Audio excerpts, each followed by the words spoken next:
শিক্ষক হচ্ছে মানুষ গড়ার কারিগর। ভাই ভিডিওটা ধাক্কা দিবেন না, একটু দেখুন। ছোটবেলা থেকে শুনে আসছি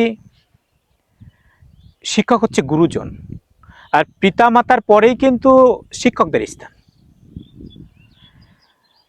এই প্রাথমিক শিক্ষা অধিদপ্তরের নিয়োগ পরীক্ষায় 50 ঊর্ধ্ব পরীক্ষার্থীদের কানের ভিতর থেকে ইলেকট্রিক ডিভাইস উদ্ধার করেছে প্রশাসন।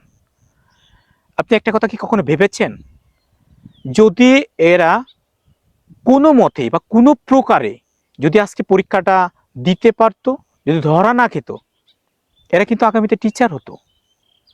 আর এরা যদি শিক্ষক হতো তাহলে এদের কাছ থেকে জাতি কি আশা করত? এরা শিক্ষক হওয়ার পর আপনার আমার সন্তানরা তো তাদের কাছে শিক্ষা নিতে যেত।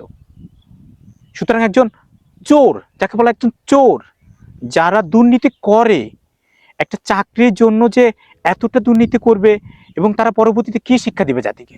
আমি সকল সেক্টরের শিক্ষকদের সম্মান করি, আর এই শিক্ষক নামক এই মহান পেশাকে যারা কলঙ্কিত করার চেষ্টা করেছিল তাদেরকে অবশ্যই আইনের আওতায় আনবেন। কারণ যাদের মেধা আছে, তাদের মেধার বিকাশ তারা ঘটাতে পারছে না শুধু দুর্নীতির কারণে, এই অসৎ পথ অবলম্বনের কারণে।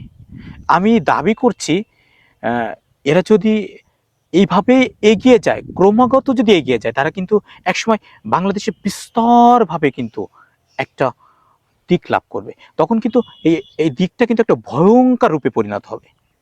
সুতরাং আমাদের উচিত এই যে প্ল্যানিংটা তারা করছে, এই যে চিন্তাধারা যাদের ভিতরে এখনো আছে যে আমরা আগামীতে প্রশ্ন ফাঁস করব, বিভিন্ন ইলেকট্রিক ডিভাইস নিয়ে যে পরীক্ষা দেব, আর তার মাধ্যমে আমরা এই প্রতিষ্ঠান সেই প্রতিষ্ঠান, মানে বিভিন্ন প্রতিষ্ঠানে তারা কর্মরত হবে।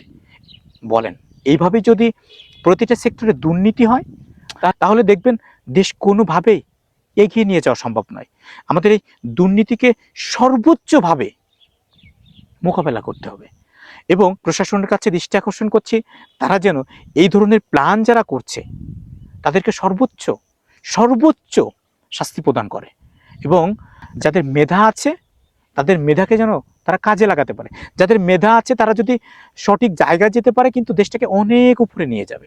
সুতরাং জনগণের স্বার্থে, দেশের স্বার্থে, দেশের কল্যাণে মেধার বিকাশ হোক, এটা আমি চাই। আপনাদের মন্তব্য কি অবশ্যই জানাবেন।